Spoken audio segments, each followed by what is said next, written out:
We are getting connected to all the streams.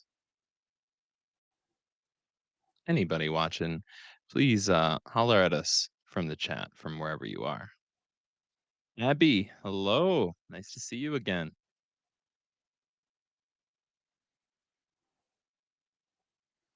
I think I'm having issues. I desperately have to remember to mute the YouTube tab when we start recording.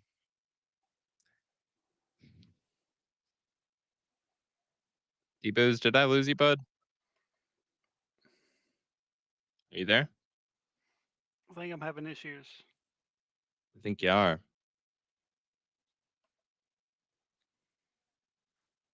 Do me a solid real quick and hop over to the studio chat.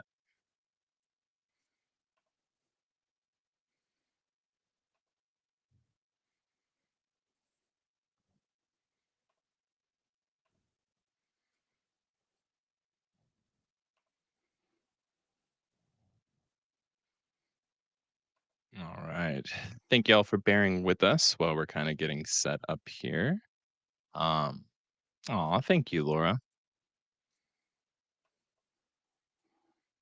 Trying to deliver that paranormal news. We have some freaking awesome stories for y'all here today. And I'm very excited. Um, Thank you, D Boost.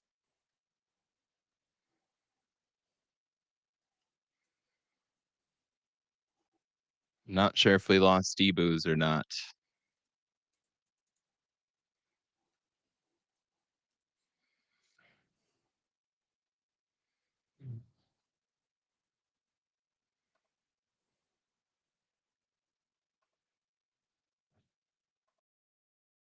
He's got that mountain Wi-Fi, which is not exactly notorious for being good. But we will get started here in just a few minutes. While we're kind of waiting, if anybody gets a chance, um, they're into the live chat too. Any places, anywhere, or any info that you've come across with any odd news stories over this past week? Anything that showed up in your Instagram feed or on Facebook? What's your crazy uncle been talking about lately?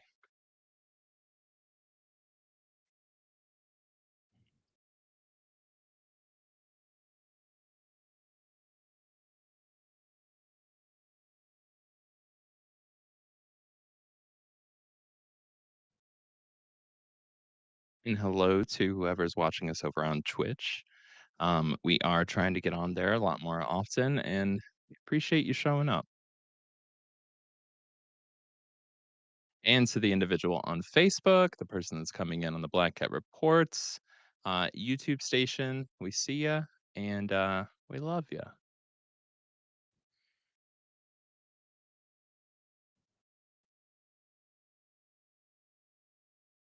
All right, let's see if I can get D-Booze back in here. Give me just a moment.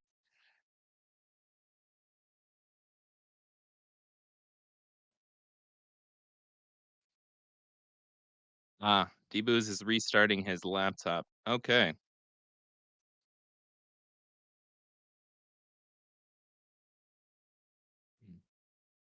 Okay. Well,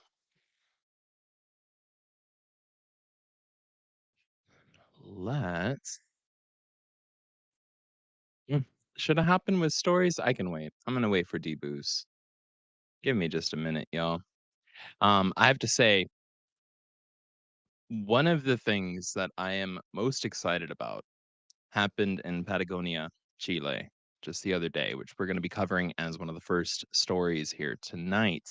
Another one, has anybody seen the video footage? I'm not exactly even sure where it's coming out of, but it's been popping up all over the internet of flying glowing humanoids out of Central and South America. And this is a phenomenon that's been showing up in the news for forever. I mean, going back into like the 80s and the 90s, there's like sensational TV headlines and there's grainy footage of it. And it doesn't matter how many years pass, the camera quality is always the same. But I have been seeing a lot of that lately. And I don't know I don't know. It's just really trippy video footage. See if I can pull some up here. It's it's really trippy ass video footage. Um,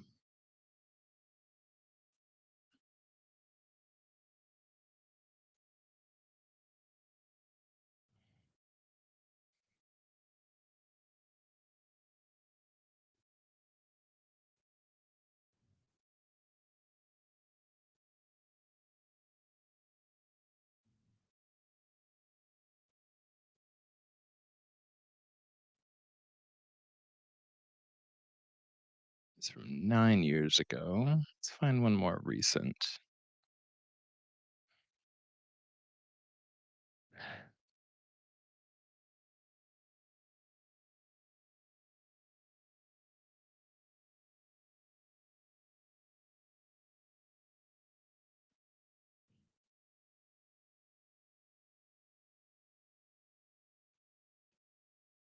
Of course, now I'm not going to be able to find it. And y'all, we are just giving Damien a moment to restart his laptop. He was having some connection issues. So feel free to hop into the chat wherever you're watching this.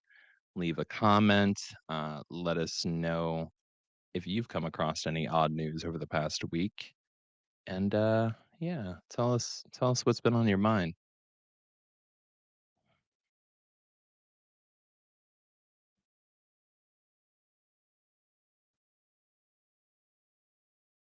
Okay, so what I'm about to pull up here is an example of one of the humanoids.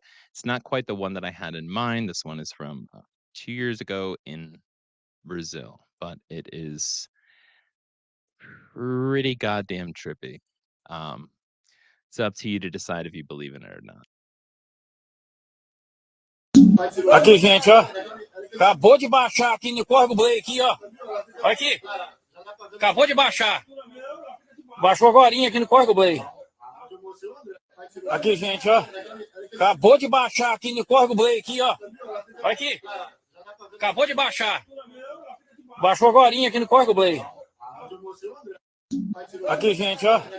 Acabou de baixar aqui no Corvo Play aqui, ó. Olha aqui. I think y'all get the taste of that there.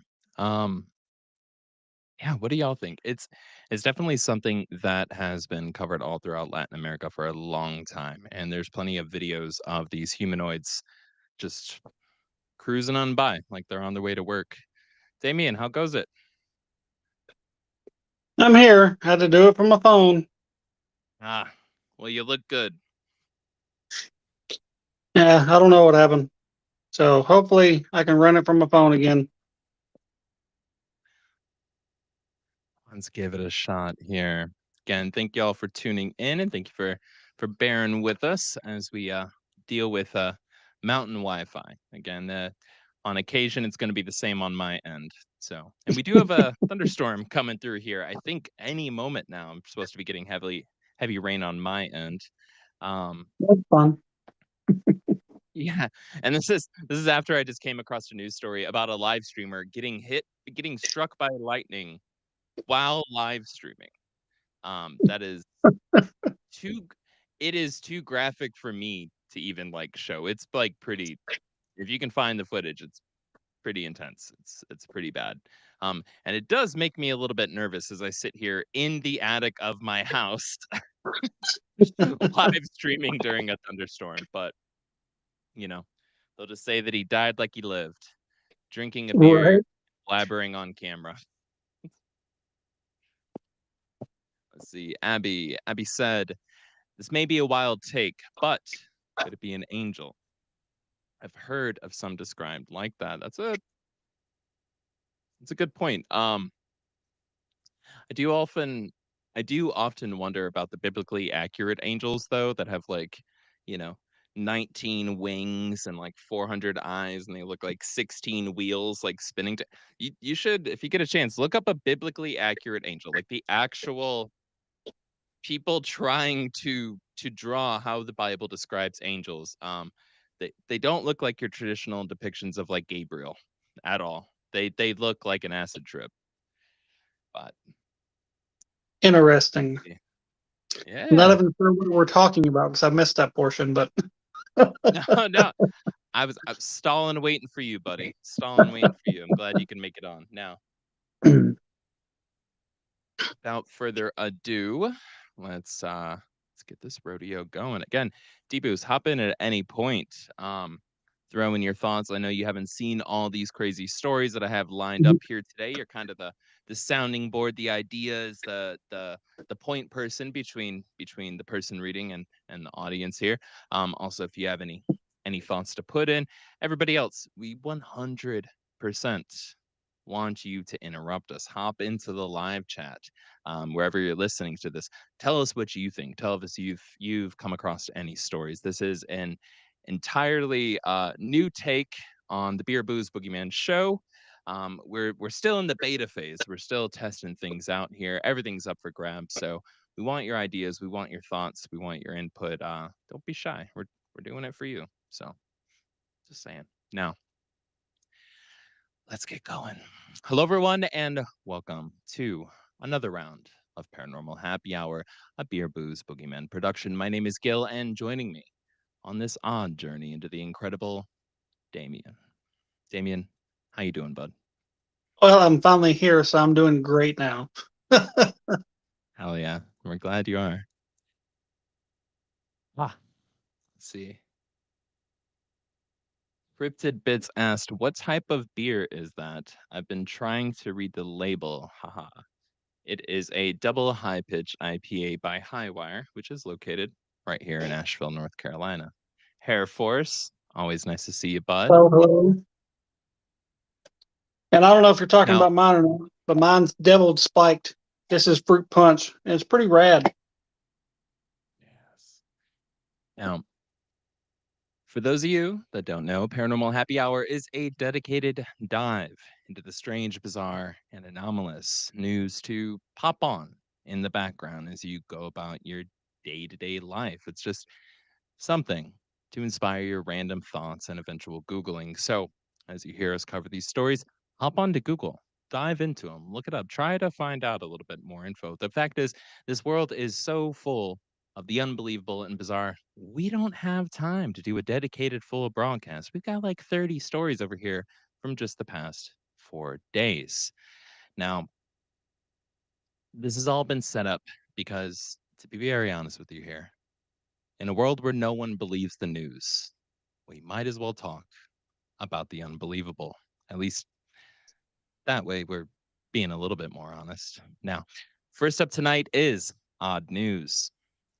One of the most perplexing natural events reported over the past few days was the inexplicable vanishing of a large, pristine lake in Patagonia, Chile. Overnight, the lake completely disappeared, leaving behind only a dry, cracked basin. Local authorities and scientists remain baffled as no clear geological or meteorological explanation has emerged. This dramatic incident highlights the unpredictable nature of Earth's geological processes and raises significant questions about potential underlying environmental shifts or unknown subterranean activities. The suddenness of its disappearance amplifies the mystery, filling both scientific inquiry and public fascination and directly challenging established understandings of hydrological cycles and geological stability. Literally overnight, an Like, entire lake vanished. how big was this lake? I mean, it wasn't a pond. That's all I know. you know, It's got wasn't to a be. creek. It's got to be the aliens, man, that need it for their planet. I feel like this actually might connect to another story that we have coming out of Honduras, even though they are not close, at least not in this case. Um, but yeah, I mean, someone was thirsty. Right. Folklore was thirsty that evening. Yes. Jack popping in. Thank you so much for joining us, Jack. Jack brought up the spaceship that'll be here in November. If we're talking about the same one, which has the most boring name possible, it's like IV 397 something like that. I don't have it memorized off the top of my head. We'll just call it the Rainbow Starship because that's honestly what the photos of it look like. Um, yeah, so that it cannot be more perfectly timed. Is supposed to be the closest at the estimated time, right? The projected time. It's going to be the closest to Earth on October 31st this year. Halloween night, baby. There is a ship. It's going at, if I recall off the top of my head, I believe it's around 130,000 miles an hour. It's traveling. That's a fat ticket. Yeah, yeah.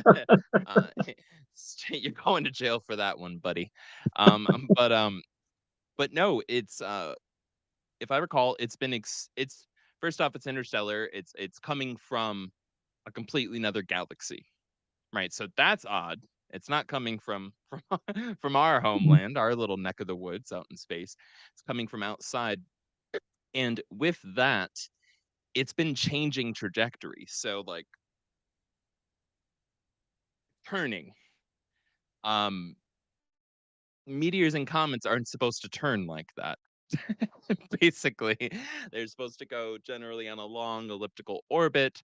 Um, Granted, if it happened to be perfectly lined up with a black hole and somehow we hadn't detected it from light bending around the gravitational forces of the black hole around it, and we just caught it at the right time, maybe that's what it was. But yeah, it's a lot of folks are saying that it's lining up with a lot of predictions of direct, obvious contact with UFOs. A lot of folks have been saying that that's going to be happening mid to late this year.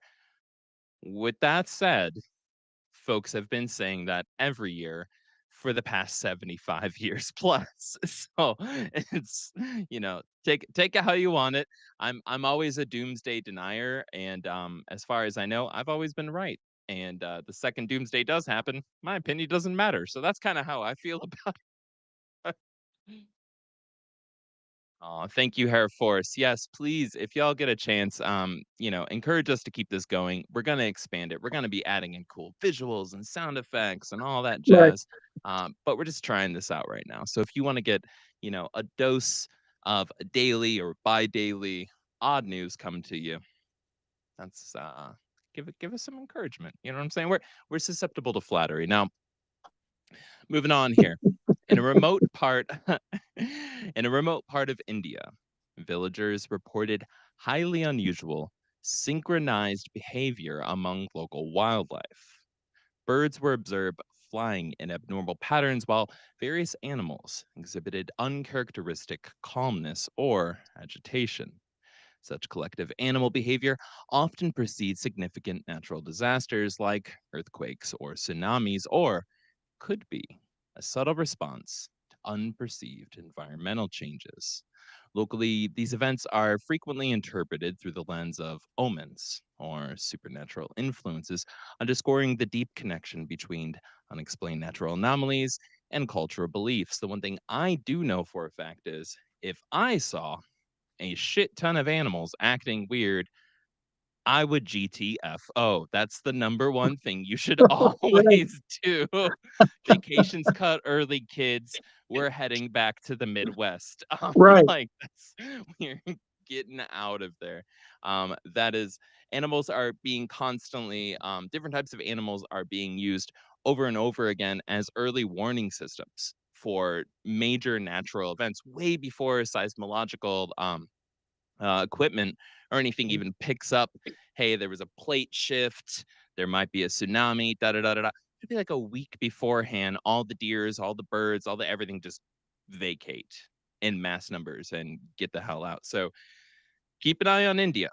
It would not be surprising if something catastrophic happened, but I am really glad. It does make me happy to know that in the direct region, people are taking notice of the animals, Mhm. right? That is a good thing. That's like kind of Right. checking your local Absolutely. weather before you go to work. Like Right. it's a good thing. Yeah. And speaking of Speaking of cat, tsunamis, I'd seen something just a few minutes ago that apparently Hawaii is now under a tsunami watch because there was a like 8.0 earthquake that hit in Russia earlier today. Yeah. Damn. An 8.0? Yeah, that's a big one. I don't That's know if it hit like in Russia or like on the outskirts of a town or whatever, but I just kind of seen a quick glimpse when I was scrolling, said 8.0 earthquake hit in Russia, and now Hawaii is under a tsunami watch. damn. That is Yeah. wild. Pimpin' Ain't Dead Ho, what's up, buddy? Now, moving over to my theory about what happened at that lake in Patagonia, Honduras continued to report the reoccurring, quote, rain of fish phenomenon, locally known as a pronunciation I will butcher, lluvia de peces. During certain rainstorms, fish inexplicably fall from the sky. While often attributed to waterspouts picking up marine life, the consistency and specific conditions under which this phenomenon occurs defy definitive scientific explanation, making it a persistent meteorological oddity. This event challenges conventional meteorological models and remains a source of local wonder, which begs the question, is this where that lake in Patagonia went? Is it Right, just being shipped over to Honduras? I don't know. That would be crazy, but so are all these news stories. right. Yeah, that's pretty wild. Could you imagine going to your favorite fishing spot one day and then going back the next day and it's completely gone? Could you imagine going to your favorite fishing spot? It's gone. Going back home and all the fish are on your roof because they just rained on Right. That'd be you. different. That'd be different. The Lord works in mysterious ways. Um, well, in South Africa, several towns experienced intermittent, localized power outages that some locals attributed to, quote, unusual energy fluctuations rather than typical grid issues. While power outages are common, the specific attribution by residents to an unknown, possibly energetic force pushes these incidents into the realm of the strange. This highlights how communities interpret unexplained technical failures, often resorting to bizarre or even paranormal explanations when conventional ones are not readily available or convincing. I am going to say that this is a canary in a coal mine. I'm going to call that out right now. Look, these folks in these areas, just like anywhere, you are aware. um, Folks in these areas, and like anywhere in the world, you're aware of kind of how your power grid operates. You deal with it on a day-to-day life, oftentimes for your entire life. You know, power is going to be out for 5-6 hours, or it'll be out for a few days, or it fluctuates every night at 8 o'clock. This is normal. All right. The humans are set up for pattern recognition. The fact that they are specifically labeling this unusual energy fluctuations, and that communally folks are calling it this. um I'm gonna be honest, man. I'm going out here, on a limb. uh this meets all the calling cards of general close contact with UFOs or high strangeness in general. um A great example would be the Ciudad Pemex incident that happened in Mexico a number of years ago. Um, Lumberton, North Carolina, which I think we just passed the 50th anniversary of that. A lot of times when there's a multi-day um, incident with UFOs in an area, people report intense, strange, sweeping power outages. It's something that comes up, and I honestly think that for these folks, they're not idiots. They're probably like, this isn't normal," and that might be the only thing that's making it out of the news because reporters might be a little bit hesitant to say that they're also saying, "We saw strange lights." So, just I'm just being honest, Right. that the local news has to report that power outages are happening that's affecting hospitals, Mhm. schools, all these things. But then everybody in town is just kind of like, "Yeah, we saw these strange lights and da da da da da, and the power went out." And they're like, I'm just going to cross out that first part of what you said there, and I'm going to report on the second Right. so that I keep my job. Yeah, this might be a canary in the coal mine, but it's interesting how it's being put out there. Jack has heard of power outages. Jack, I don't know if you mean in general, or no, I'm just teasing you, but no, but it's 100% a thing though. I work for Pike Electric. The Mountain Dew conspiracy theory strikes again for, oh my God, you're right. Holy shit. Okay, so this is what we love the chat for. Thank y'all for hopping in and I haven't heard contributing of this this in the theory. chat. Okay. This if you can call it a fun one, I'm gonna call it a fun one because it's not directed assassination attempts or anything like that, like most conspiracy theories are. Going back to, I want to say, the release of Mountain Dew Code Red. Every time Mountain Dew releases a new flavor, right? A new type of Mountain Dew, there is some major, like, we're talking about like Fukushima Daiichi, 9/11, like we're like a major, major historical catastrophic event that takes place within, I think it's like 30 days or 60 days, within like a 2-month window of like every release. It's like, and I don't know, 9 Mile Island as an example. It's like, and nuclear explosion or something crazy always happens with it. It's a trip. It's a Huh. the timing is impeccable. Yeah. Well, now I'm going to be doing some Googling when I get home. That's wild. Now, for next up here, we have archaeologists in Egypt, and this one's a trip. Archaeologists in Egypt unearthed a cache of artifacts that do not align with any known ancient Egyptian dynasties or cultures, baffling experts. This discovery directly challenges established historical timelines and cultural narratives, opening doors to theories of previously unknown civilizations or even external influences. These findings have been fueling speculation about lost histories or advanced ancient technologies that predate known human development. Similarly, in Peru, archaeologists uncovered a sealed container resembling a, quote, time capsule, but it was containing items that do not fit any known historical period. This discovery further disrupts established historical narratives and strengthens theories of advanced ancient cultures or anachronistic technologies, suggesting our understanding of human history is far from complete.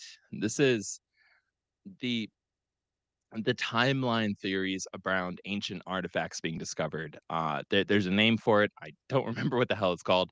It's fascinating stuff. It's like where they find a hammer that was clearly manufactured in like 1930s America, right? So we'll say like a Craftsman or like a Sears Roebuck like brand like hammer that is embedded in a boulder. So all the it's like that shouldn't be there. Like geologically speaking, that it's completely impossible for a boulder to form around something that fast, right? Mhm. But there's all these artifacts that have been found throughout time where it's just like, what is this AK-47 doing in this Stegosaurus's hands? Right? It's just like weird shit being found. But I Right. love it. I love anything that kind of shows us that we don't know what the hell is going on. That's wild. After Pitch Black. Yeah. Yeah, I'm definitely Googling this Mountain Dew theory when I get home. Dude, it's one to know on. It'll Baja blast your mind. But I went for it. It was a terrible joke. Oh. Thank you for laughing. Uh, Next up, we have a bizarre mystery that has unfolded in a Brazilian city where this is wild. Elaborate street art murals have vanished overnight without a trace. The art was not painted over, but appeared to have been meticulously removed. The specific nature of the disappearances suggest an organized, perhaps even artistic, act of removal rather than typical vandalism. Raises questions about ownership, artistic statements, or even a novel form of performance art, making it a peculiar enigma within the art world. So it I don't think it's very much of a stretch of imagination to have an artist go through and remove all art, Mhm. all street art from an area, not cover it, but put it back to the regular view of the city. And the removal of art as an artistic statement, right? Because if you lived in that area and all of a sudden these murals that you're so used to seeing as you're just driving around town or going places or doing was gone and the world was stripped of art in front of you, that's the type of thing that would shock you. It would Right. pull you back. And it would also, at least to me, make me think of like, what would life be like here without this art? Like it immediately gives you a sense uh of longing, of loss. Even if you didn't like the murals, it's just kind of like, oh shit, how boring this world looks now. you know? Like it's I don't know, but this might be a new art trend. This might be some I don't know, some anti-Banksy, who knows? But I thought that was fascinating. It's a little weird. Yeah. Yeah, but it's pretty dope ass statement though, honestly, in Yeah. a certain way. I mean, if I was one of those muralists, I would be fucking pissed. Oh, absolutely. Because it takes them a while to do that stuff. Like I seen a time lapse of the guy who did the one of Ozzy, a couple of months ago, and it took Mhm. him like 2 or 3 weeks to like really get it good and complete. And Yeah. oh yeah, I'd be pissed if somebody just removed it. Yeah, and that's when you're commissioned to do it. When you're not Right. necessarily commissioned to do it and you only have a few Mhm. hours at night and you're avoiding police and you Right. still manage to raise up these beautiful pieces of art, um, Mhm. that's a lot of work, my man. Right. Like, mad respect. Mad respect for the street artists out there. Mhm. Um, Strange World, welcome into the chat. Yes, the Hello, Mandela hello. effect strikes again. Are we capturing the Mandela effect right here? I don't know. That would be honestly though, if this like artist's street name, if their tag is the Mandela effect, you know how fucking dope that would be? Like the person removing art, if their tag was the Mandela effect. Oh, dude. We need all right, Deboos. Next week we're reporting from Brazil. We're gonna find this guy, this guy, gal, this they. We're gonna find him. This Oh, team. I love I it. got I got That's to put in some awesome. vacation time then. Well, next up we have residents from across Australia reported seeing bizarre, geometrically perfect cloud formations that lingered for hours, sparking widespread online debate about their origin. While many cloud formations are natural, those described as, quote, geometrically perfect often lead to speculation about atmospheric manipulation or the activity of unidentified aerial phenomenon. This incident demonstrates how unusual natural phenomenon can rapidly become subjects of public speculation and conspiracy theories, blurring the lines between the mundane and the mysterious. And I would like to add here to that synopsis, um, that's fucking weird. Just Right. throwing that out there. Air Force coming in strong. Air Force saying no such thing as the Mandela effect. It's just our memories. Remembering a memory. A little bit gets, what was that? Gets added to or subtracted each time. Air Force, I hate to tell you this, buddy, but we're not from your timeline. Well, off the coast of Indonesia, a derelict, unmarked vessel dubbed a quote ghost ship suddenly appeared with no crew or manifest, baffling naval authorities. While rare, such ghost ships are not unheard of and are typically linked to maritime accidents, abandonment, or smuggling. The mystery, however, lies in its abrupt appearance and the complete lack of an immediate explanation, evoking classic maritime enigmas and raising practical questions about maritime safety and unidentified vessels. All I can think of is that scene from the X Files movie where Fox Mulder and and Gillian Anderson, or David Duchovny and Gillian Anderson, are on that ship, and he gives her the last glass of orange juice, and it's one of the cutest little paranormal scenes. That's all. That's all I can think of. That's all I got for a paranormal maritime thing. Well, you said ghost Ooh. ship. That automatically makes me think of the movie that it doesn't get enough credit. That opening scene is just amazing. Is the movie called Ghost Ship? It is. Never seen What's it Ghost Ship? about? I I don't. I might have. Send me a link at some point. I will The, watch it the, if it's coming on your recommendation. I'm gonna watch it. the opening scene is like just wild. Like the way it starts out, you're like, even the opening music, you're like, am I actually watching a horror movie? And then what actually happens is like, holy shit, did not see that coming. Okay. Okay. I'm So here for it. Well, just my personal opinion, it's a really good movie. I like it. I like it. Now moving on over to some more animal news. A significant deviation in the migration patterns of wildebeests and zebras was observed in Kenya, with herds moving in an unprecedented direction, puzzling wildlife experts. Animal migration patterns are typically predictable, pardon influenced by weather and food sources. Such a deviation could indicate subtle environmental changes, unknown attractions or attractants. Unknown attractions is a Bucky's just got put up randomly on the side of Kenya.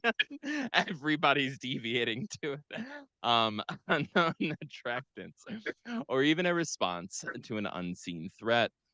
This points to a potential ecological shift or unknown environmental factors influencing animal behavior on a grand scale, marking it a significant and peculiar natural event. Moving back to South America, reports from a small town in Argentina described household objects spontaneously igniting without an apparent source of ignition, causing minor fires and significant alarm. I'm not going to say they were all Tesla trucks, but I'm pretty sure they were all Tesla trucks.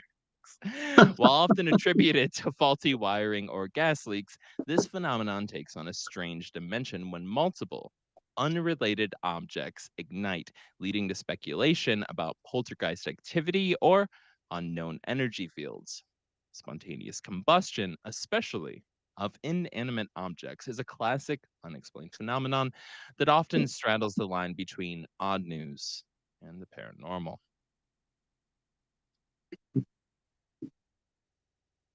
Oh shit, Brittany coming in. Is this the Brittany I think it is? It might be. It Hi, is. Brittany. It Hi, is. Brittany. I hope you're doing well.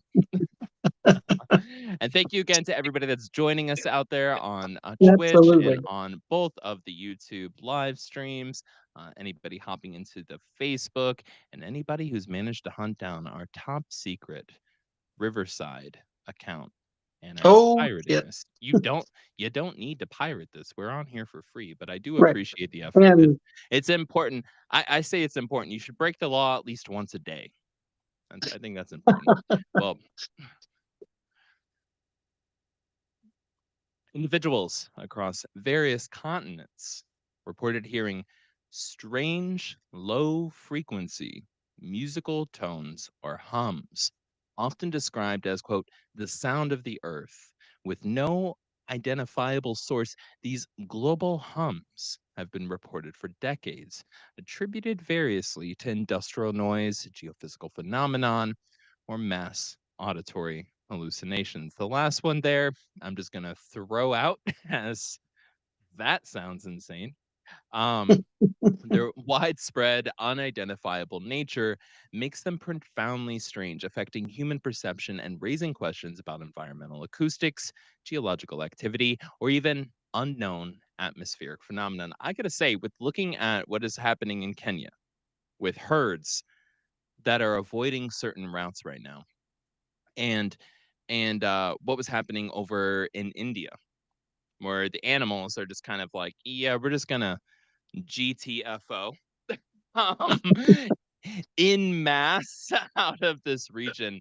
Um, I don't know. I don't know. This sounds like the lead up to some sort of large event. Although that I think that's my talent is anytime I predict something, it doesn't happen. So in this case, you're welcome. I'm preventing it from happening by predicting it. That's I'm just sucking that out of the future. Oh, We got Paranorm Girl in the chat. Did I miss Paranorm Girl? I must have missed her because I haven't seen her. Well, Her or Paranorm Girl, we miss you. her or J Boo's. We get no love. We get no love except for these fantastic folks that are joining us here. Right. And you know what? We love you more. Hell yeah. Well, a river in a remote part of Vietnam began emitting a soft bioluminescent glow at night, attracting local attention and baffling scientists. While bioluminescence is known in marine life, a river exhibiting such widespread glow without a clear biological source is highly unusual and could point to unique microbial activity or environmental changes. This visually striking and scientifically perplexing natural phenomenon highlights the unexplored aspects of our planet's ecosystem. Ooh, keep going here. Do I not have this broken down in other sections? Give me just a moment. We've got so much y'all, this is all coming in from just the past 4 days since J Booz and K Booz handled news. This is just the Yeah, this is it's like right. Just over the last couple of 19 days. Yeah. pages. It's goddamn. I need to pop through this. We need to move. We need to move here. I'm gonna dive in. All right, everybody, we're gonna go into fast news mode. All right, let's go. Serious news anchor time. New, previously unseen petroglyphs, rock carvings, appeared on a remote rock face in Jordan, depicting unknown symbols and figures with no explanation for their sudden visibility. The quote, sudden appearance implies either recent creation, which is unlikely for ancient petroglyphs, or a previous concealment that has now been removed, possibly by natural erosion or an unknown event. This challenges archaeological dating methods and raises questions about hidden histories or geological shifts revealing ancient art. In a remote South American region, geologists discovered rock formations that appear to grow and move slowly over time, exhibiting characteristics typically associated with living organisms. This defies conventional geological understanding, blurring the lines between animate and inanimate matter and potentially indicating a unique, previously unknown form of life or geological process. This profound scientific anomaly could revolutionize our understanding of geology and biology, blurring the lines. A small uninhabited island in the Pacific Ocean, previously charted, was reported to have completely disappeared, leaving only open water. While Huh. islands can be eroded, a complete disappearance without a major seismic event or storm is highly unusual and raises questions about geological instability or even catastrophic errors. This represents a significant geographical mystery that impacts navigation and our understanding of oceanic geology. I'm not sweating from reading fast. I'm sweating because the studio is hot. Now, moving on. You Reports are from the glistening. Arabian. What's that? So you are glistening. Dude, it is so hot in the studio. Why did I wear a suit? Um, reports from the Arabian Desert describe vast dunes emitting melodic humming sounds, a phenomenon known as singing sands. That sounds like something good to fall asleep to, but with an unusual intensity and frequency recently. While singing sands are a known phenomenon, unusual intensity or frequency could point to specific atmospheric conditions, seismic activity, or even unknown acoustic properties of the sand.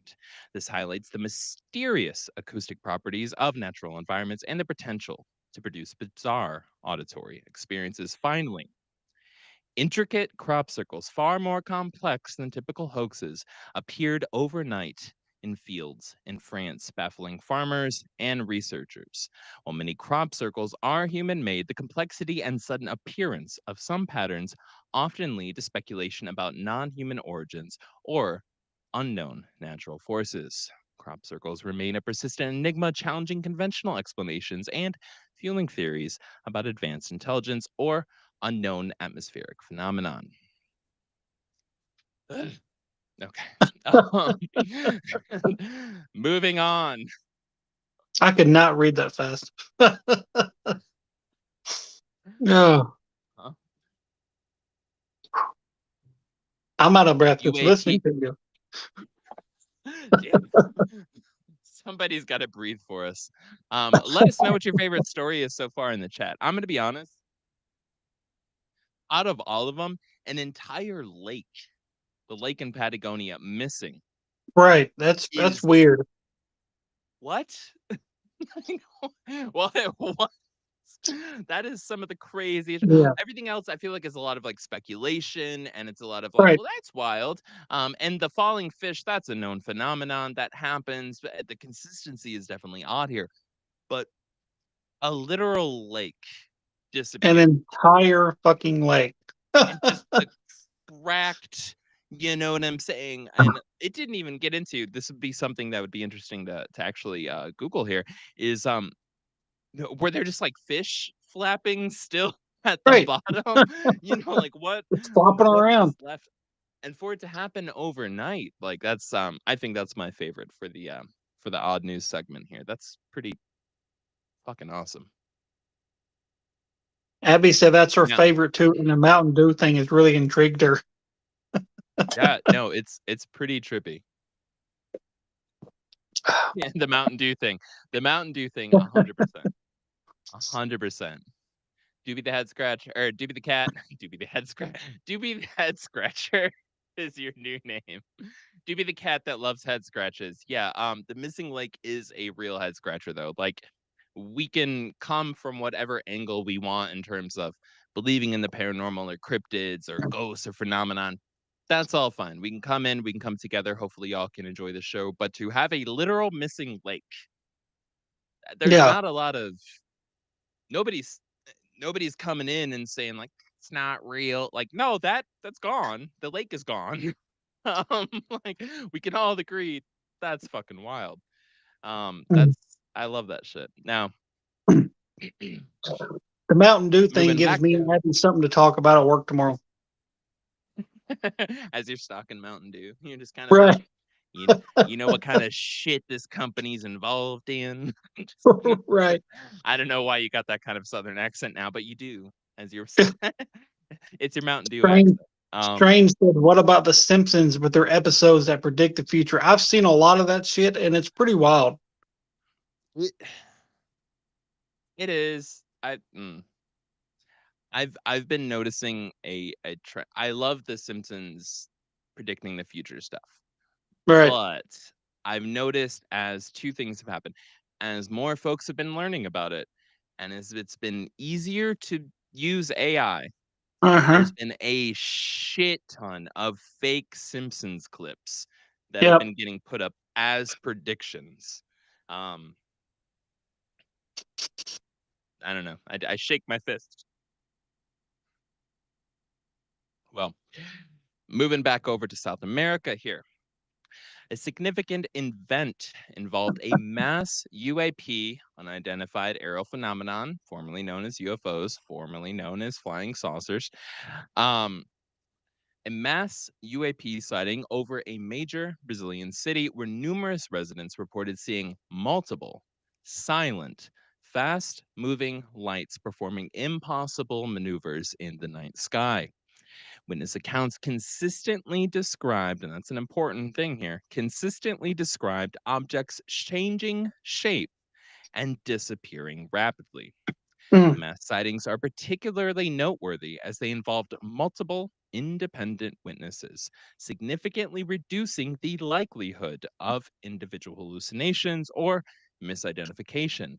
Now, Brazil, notably, has a historical record of UAP reports. Brazil has a incredibly fascinating, well documented, well recorded on camera and through photography history of UAP. Honestly, they've been one of the few countries in the world that have been so forward about being transparent from a governmental level on downwards. Obviously, not full transparency, but they have put the US to shame for a long time. Anyways, this collective nature of the sighting and the described impossible new maneuvers lends substantial credibility to the unidentified aspect, effectively ruling out conventional aircraft or drones.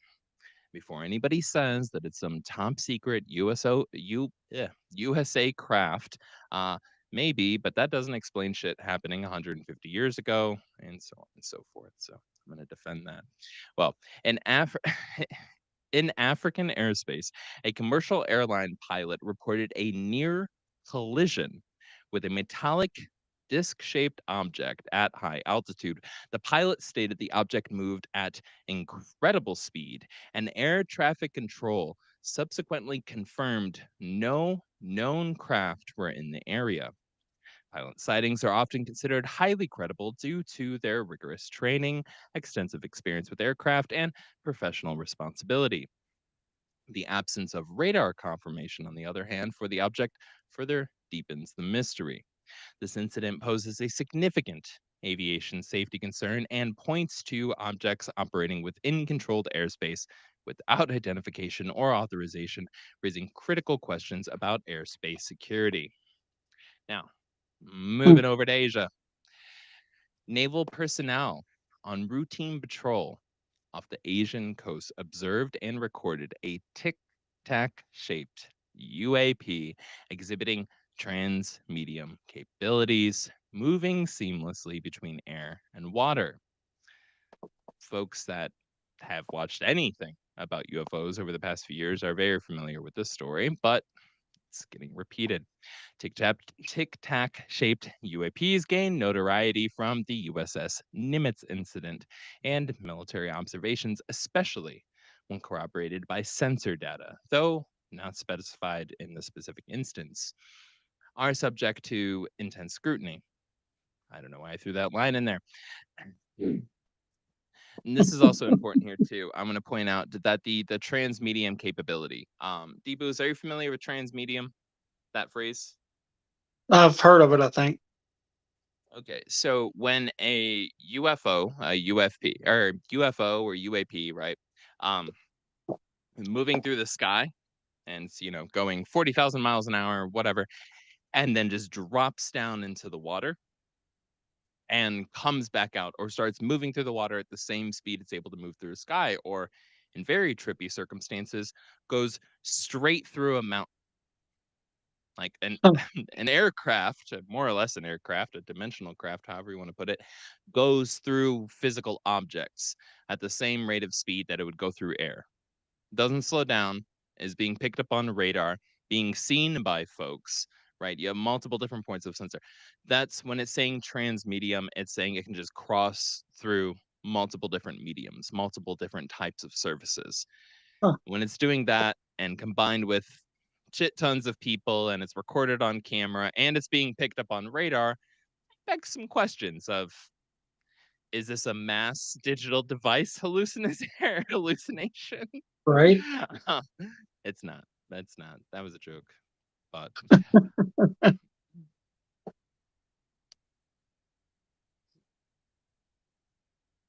Air Force, I Air Force, I love you. You know I love you. We talked on the phone. We talked on the phone for hours, buddy. You know I love you. I don't think that this Tic Tac shaped object or the one that fucked with a pilot over Africa. I don't think it was an ultralight or a hang glider. Just gonna throw that out there. And also, no, wait, hold on, that doesn't make sense. Keep in mind that known craft excludes ultralights, hang gliders, and such. Mm-mm. Mm-mm. Don't give me that wink. Don't give me that wink, Air Force. You and I, we're gonna fight about this. I'm gonna come at you with some Bigfoot stuff. All right. I'm just kidding, Hair. I'm just kidding, Air Force. You know I love you, bud. God, I am sweating like a Baptist preacher over here. You are. I'm like the owner of Chick-fil-A when he got caught traveling from Ohio to North Carolina to meet with a 14-year-old boy on a Sunday. Oh wait, sorry. That didn't make it to mainstream news, but Wow. it fucking happened. Check it out. A few weeks ago, homeboy got in a lot of trouble and it was on a Sunday. Come on. Damn. Come on, buddy. Mm. Yeah, maybe your homophobic ass deserved it. Just Oh. saying. Sorry. But well. Well, where are we at now? In a remote Andean community in South America, villagers reported reoccurring strange lights in the night sky, often accompanied by unusual sounds. Some locals interpret these as, quote, sky people, intertwining the phenomenon with their traditional folklore. Remote areas typically experience less light pollution and conventional air traffic, making such sightings more distinct. This highlights the ongoing interaction between unexplained aerial phenomenon and local cultural interpretations, particularly in isolated communities where traditional beliefs often provide frameworks for understanding the unknown. I'm going to be honest here. Um, South America in particular, and I imagine this would also be across Africa as well. There's just language barriers, to put it frankly. South America as a whole, um, that is a phenomenon that has been thoroughly documented and is getting covered more and more frequently and very, very well documented by Rony Vernay, who's the head of UAP Mhm. studies in Brazil. Fantastic researcher. He's an asset to the global community. Total badass. But he went back and he met with local elders, right? Folks who have been in these tribes out in the Amazon, right? And gotten their takes on UFO sightings. He's like, well, what were sightings like in when you were a little kid, when you were in your 20s, when you were in your 30s, and then when you got into your 40s, 50s, and 60s, and all of a sudden electricity was being put into your area, right? Because back in the day, there was no electricity for 500 miles out in some of these remote Amazonian tribes. Mhm. Electricity Right. is moving in, internet's moving in, and everywhere he goes throughout the Amazon, and he's been documenting this, they're all saying the same things. Once the streetlights came in, the sky people stopped showing up as often. Oh, still disappeared. That was my very fancy alarm was going off. But no, he pointed out that once the electricity came in, and it's there's some compelling arguments over light pollution, right? And also once electricity comes in, people stop looking up. To put it very simply, people stop looking up at night because there's light in their house now. Just to put it very Right. simply, like in the United States, a fun fact, as the number of people who smoke cigarettes in the United States has dropped, so has UFO sightings. And there's a reason behind this. Because smokers often go outside at 2 or 3 or 4 in the morning to smoke a cigarette in the middle of the night in the complete dark, and they're not looking at anything. They're Right. just smoking a cigarette and looking out at the sky. Uh-huh. The less people do that, the less sightings come. the more electricity moves in, the more people are looking at lights in their house, TVs that are going, radios, yada, yada, yada, the less sightings that are happening. It doesn't mean the sightings have stopped. It just means Right. that you've stopped seeing them. So I don't know. It's interesting. It's interesting. It is. It is. There's some theories here. Now, I'm not going to read the synopsis on that. You guys know about UAPs. We're going to move on to cryptid encounters. Oh, shit. Hikers in a remote North American forest claim to have seen a large bipedal hairy creature consistent with Bigfoot descriptions, providing blurry photographic evidence, something Air Force absolutely loves. Bigfoot sightings are a reoccurring phenomenon, typically occurring in dense, isolated wilderness areas. The characteristic blurry photographic evidence, rather than resolving the mystery, often serves to perpetuate it. These sightings consistently keep the cryptid legend alive and continue to generate public interest in Mhm. unexplored wilderness areas. Now, moving on over to Scotland, Trump, where's the files? Sonar readings in Loch Ness detected a large moving anomaly that could um, You just fucking just slid that in there. I like that.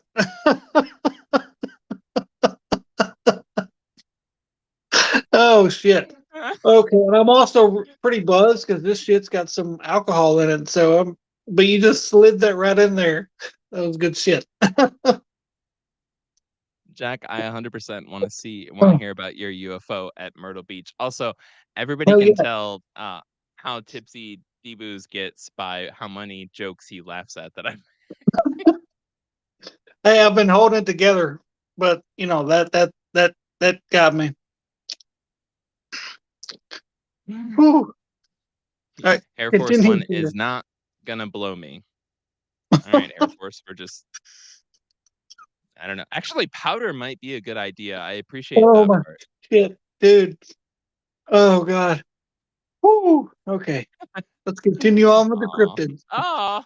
I'm getting Whew. so much love over here. I need to get back into my habit of sneaking in dry jokes and just Oh my moving through them. god. Oh. Oh. All right, where were we? In Scotland, sonar readings in Loch Ness detected a large, moving anomaly that could not be identified as any known aquatic creature or object. So, I almost slipped in a joke. Sonar readings offer a more objective, though still not inclusive or inconclusive, form of evidence compared to purely eyewitness accounts. Farmers in rural Mexico reported livestock found mysteriously drained of blood with What the distinctive fuck? puncture marks reminiscent of our boy, the chupacabra. Now, the chupacabra, which, if you don't know, literally translates to the goat sucker, right? Because that's what the chupacabra mostly came in back in the day in the early 90s. I wouldn't even say it was the mid 90s. It was the pretty 1993 when it kind of started to pop up from Puerto Rico. Yeah, I think it was Puerto Rico, but yeah, chupacabra kind of like picked up as a cryptid in the early 90s. The goat sucker. Well, the chupacabra legend is a powerful presence in Latin America, and these reports often involve mysterious animal deaths with unusual characteristics. These incidents cause genuine economic loss and fear within communities, and I think that is something so important to keep in mind here is that while we do see the death of some of these animals, Linda Moulton Howe being somebody who, like her or not, she's somebody that's gone through and checked out cattle mutilations, livestock mutilations, all throughout the 80s and 90s. I want to say she won an Emmy for some of her work back in the day. She's a long-standing journalist that has explored the paranormal phenomenon. Some of the documented cases, if you're not going to just scoff at the concept of it and actually read the reports of the documented cases, it gets very, very hard for somebody to logically come in and to say that it's just all BS. Where you'll have 15 cows or sometimes 85, or I've seen upwards of, I think it was like 400 animals with every ounce of blood drained from them in one night just on the ground. You know how pissed I And would there's be. yeah, dude, that's your own life. But not just that, but like their sexual organs removed surgically removed Wait, with what? and we're talking about in like the 80s and the 90s. Laser precision instruments necessarily on the market in the 80s and 90s. We weren't even at the advancement in history where AOL was sending us discs for 15 days of free online time. Yeah, like I'm talking about before that. Hundreds of animals. Well, I'm collectively millions, but like at a time, you could go from one to literally hundreds of animals at a time, middle of nowhere. We're talking about the places out in the country where a neighbor will see you driving towards a house for 20 miles before you get there, like out in the Dakotas. All of a sudden, one night, boom, 60 animals dead on the ground, all their blood drained, sexual organs removed. So they was taking their blood and their dicks. Yeah, and vaginas. Yeah, What? or uteruses, but yeah. What? Mhm. Oh, Yeah, no, the animal mutilation is like it's funny when it gets into things like chupacabra and it's like, oh, the little goat sucker running around and I'm gonna get you. I'd, Um, I'd it's be not so funny when pissed you if look I at was the a farmer. actual economic loss of like some of these incidences. There's plenty of senators, congressmen, especially back in the 80s, 90s, early 2000s, who were trying to bring this up. They're like, we need federal funding to investigate some of the shit that's happening out in these rural farming states. And the US government was just like, nah, fuck you guys. You guys are crazy. And they're like, dude, what the um, my favorite thing was when they said it was the Satanists doing it, although to Oh, this day, dude. to the to this day, not a single person has ever been caught committing these acts. I'd Do be you so know mad. how hard it is to get a full-grown cow on the ground Right. and drain its blood and cut off parts? Do you know the people that think that it's a human out there doing this have never been around a group of cows. They've never been around a herd of cows. Do you know how fucking loud they are? Those things they don't shut the fuck up, especially if they feel threatened. Right.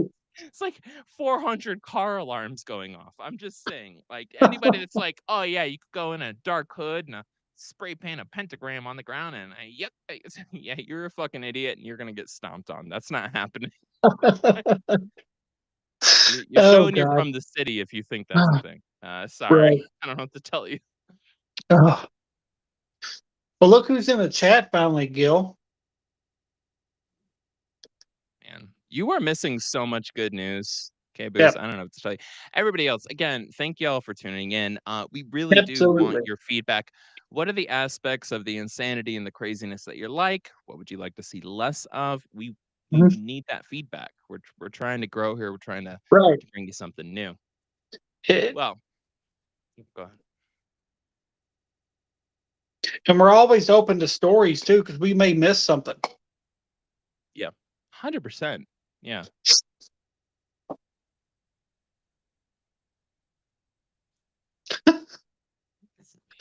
Oh. Well, moving on now. Deep with oh my god, I'm gonna butcher this. You're welcome. Deep within the I butcher names so you don't have to. Deep within the Congo basin of Africa, indigenous trackers reported a brief sighting of a large, long-necked creature resembling a sauropod dinosaur, consistent with doing it backwards, Mokele Mbembe folklore. The Congo Basin stands as one of the last truly unexplored wildernesses on Earth, making it a prime location for cryptid reports. Indigenous knowledge often holds unique insights into these environments. This particular sighting highlights the potential for undiscovered megafauna, which is code for big ass animals in unexplored regions and underscores the immense value of local ecological knowledge in such investigations. There is, specifically in the Congo, there has been a long standing um, set of tales, stories, experiences. Think about it like in the similar way, somewhat as like Bigfoot is viewed, where it's like the stories go back and they go back and they go back and they just keep going back, right? Regardless of before white folks got there or not, these stories just keep going back, right? Same with Bigfoot here in North America. In the Congo, we're talking about um, a large dinosaur that has been reported consistently forever, going back to the time of just like spoken history or things like that, right? Oral histories, right? What's the one dinosaur with like the long ass neck? It's like a giraffe, but it's a dinosaur. You know the one I'm talking about? Yeah, My 6-year-old self would be so pissed at me right now. Forgetting Stegosaurus, this. maybe. Is that Stegosaurus? Somebody in the chat. I think you're right. I think it's Stegosaurus. I think, That I basic think the one in the Congo, the one of which whose name I cannot speak literally. It's not for any forbidden reason. But yeah, Stegosaurus. Thank you, Abby. And thank you, D-Boost. Um, yeah, so that has been consistently reported in the Congo as like it's alive. We see it. We interact like we change cultural like this affects our day-to-day life. I don't give a fuck if the world cares about us believing us. This is a thing we experience here. Everybody's like, well, that's crazy talk. So another another chip in the bucket towards, hey man, it's wild. there might be That's something wild. like that out there. A real life Jurassic Park down there. Right? Well, finally, mountaineers in a remote part of the Himalayan or of a Himalayan region discovered unusually large bipedal footprints in fresh snow, consistent with descriptions of Trump on Epstein's Island of the Yeti.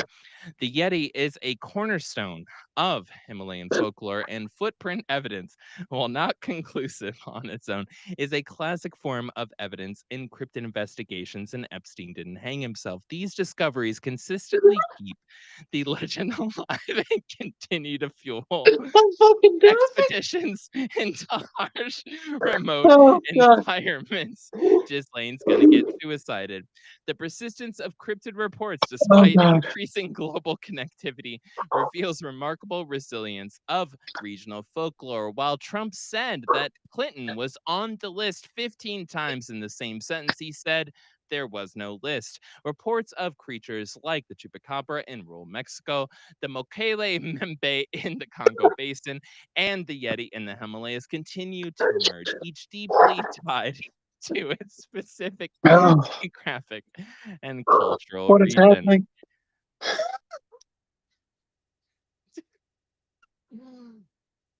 Bronchiosaurus, that's what it is. The Oh, Bronchiosaurus. oh my god. Okay. You know what's Oh, true? It's right in front of you. We are the only news that delivers you the truth. oh look who's We're finally we're here again. mm, Well, well, fascinating. well. Only an hour and 13 minutes late. Well, we'll take you. We love you, buddy. Yeah. Don't come at me with that dang Ola, Senior Strawhouse. Well, we're moving on to paranormal happenings. A family residing in an old European house reported escalating poltergeist activity, including objects moving on their own, unexplained noises, and sudden temperature drops. Such classic poltergeist phenomenon are often reported in homes with historical significance or where residents are experiencing significant stress. These reports, while frequently dismissed by skeptics, continue to challenge materialist explanations of reality and prompt investigations by paranormal researchers. Again, I'm going to be throwing links to a lot of these articles in the description post publish of the show. Well, at an historic temple in Asia, visitors and staff reported seeing a translucent figure resembling an ancient monk, often accompanied by a distinct feeling of coldness. Historic sites especially those with tragic pasts, are common locations for alleged hauntings, and cultural beliefs often inform the interpretation of such sightings. Speaking of which, Deboos, do not let me forget. There is a place in Thailand. I Bangkok. am yes. No, it's a hotel. It's a specific hotel. It's a mega hotel Okay. that has a long historical history. Recently spoke to somebody and I started looking into it. I don't want to give away the name just yet, and it's not going to be the one that comes up if you Google it. So, heads up on that. Every person that the person I spoke to knows that has stayed at this hotel, and it's one of the main hotels in town, has had horribly intense haunted experiences to the point where on their work trips, none of the entire staff, and this will be upwards of 60 people, will stay in this room. People are sleeping out in their cars at night to avoid staying in these certain sets of room at this hotel in Bangkok. And yeah, dude, this is it's a big one. It's a big one. It hasn't crossed the English the English the wall of English barrier over here into the West in terms of like notoriety. Um yeah, I'm teasing. We Sounds might like cover it at some point in the future. I'm just trying to get Damien's interest up so that he pesters me about it later. I didn't want to forget this. we have a winner for our next investigation, Gil. We're going to All the way to Thailand. India. Hell yeah! I just said India, Thailand. Either way, I'm forcing you to eat Asian food finally, Damien. Damn it! Oh no, flavor. Um Oh, Thank y'all again for joining. We love y'all. Again, at any point in time, we're coming up on our last section here in terms of general paranormal happenings over the past 4 days. I will have a heat stroke if I don't drink water soon. So we're rounding out the hour or hour and a half. Hop in, share your favorite paranormal stories from this past week. Share your favorite paranormal stories from what we've covered today, what you'd like to see us cover more of. Tell us what you would like to see this show become, because your input is going to decide how Paranormal Happy Hour evolves. What are we missing? What should we have more of? How should we handle it? When should I shut up? But anyways, throw it into the chat, throw it into the comments later. We absolutely love you guys. You guys are the best, and you're encouraging us to keep going. And if you got just like a half a second, click that thumbs up. and the Everywhere else in the subscribe. world, that's ironic, but here we take that as a positive. So Hey, Joey, I was gonna wear a tie, but Gil told me not to. yeah, Joey, we're not in Thailand just yet. All right. Look how sweat. Look at the glisten. It Look at that. is so glistening. I could flag an airplane in case of emergency with that thing. I'm lost in the snow. Anyways, well, explorers in an abandoned mine in South America reported hearing disembodied voices and whispers, seemingly calling out names despite no one else being present. Mines, with their dark, isolated, and often dangerous environments, are ripe for unsettling experiences. While echoes and acoustics can play tricks, persistent and clear voices are considerably harder to explain. Also, again, I want to say these miners probably know what the hell it sounds like when a voice is echoing through the mine. They're down there every day in hell. Well, in a rural African village, a family reported small household items levitating and moving across rooms without human Nope. intervention, witnessed by multiple family members. This is the classic manifestation of poltergeist activity. So I'm reporting here too. We got one in Europe, one over in a rural African village. Again, links will eventually be showing up in show notes. Mhm. Just because it's not in the movies and books aren't coming out doesn't mean that this kind of shit doesn't stop. So, Right. finally, paranormal investigators captured clear EVP on recording devices at an old European cemetery with voices seemingly responding to questions. EVP is a cornerstone of modern paranormal investigation, representing an attempt to capture audio evidence of disembodied voices. If Mhm. authenticated, EVP offers a potential avenue for communication with unseen entities, pushing the boundaries of scientific detection. and the exploration of the non-physical realms. You guys, we're covering it all. We went through poltergeists. We went through pedophiles. We went through paleontologists. We just got done. Guys, for anybody tuning in right now, that was great. We're glad that this one in a lifetime reading of Epstein's file list. We're glad y'all enjoyed it. We will be deleting this video under orders of the Trump administration. Hope y'all, no, I'm just kidding.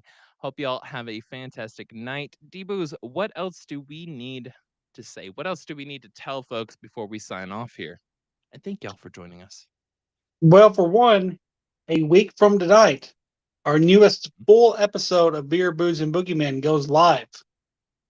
We are talking night terrors, sleep paralysis, and sleep deprivation. We have got a ton of listener submissions already, so it's going to be a very, very fun show. And that is next Tuesday, August 5th. I believe the time is, I done forgot the time. We've changed the time. I think it's an hour later than normal. Okay. I think that's right. I think we're coming in at is it 9:30? So 9:30 your subscribe to time, this channel. 9:30 You subscribe. Eastern, Sorry. 7 or 8:30 Central, 5:30 Pacific, something like that. I don't remember the times. I've been Yeah. posting the times. Just follow all of our socials. You'll see the time. What are you doing? What are you doing? Do you like weird shit? We like weird Right. shit. Let's be friends. We do. And thank everybody for watching. If you aren't already subscribed to this channel, go ahead and hit that subscribe button. Hit the thumbs up if you like this episode. And if you're not following our socials, what are you doing? Follow them. TikTok, Facebook, Instagram. We're on all of it. Easy. So easy. It's so easy to follow us. Right. It is. We love Just a little y'all. click. No, but for real, we love y'all. And again, please drop in the comments, hit us up in messages if you don't want to say it publicly. Wherever you want, let us know what you want more of, how we can deliver. Should I cut back on blabbering? Should I give you more blabbering? How should we handle this? What can D-Boos bring to the table? Should we set him up to reenact some of these stories? That's kind of what I was picturing. Anyways, the next paranormal happy hour will likely be between the beautiful, handsome, incredible, gorgeous, some say eloquent, Joey Lee, and our friend Kristen from Paranormal Girl Podcast.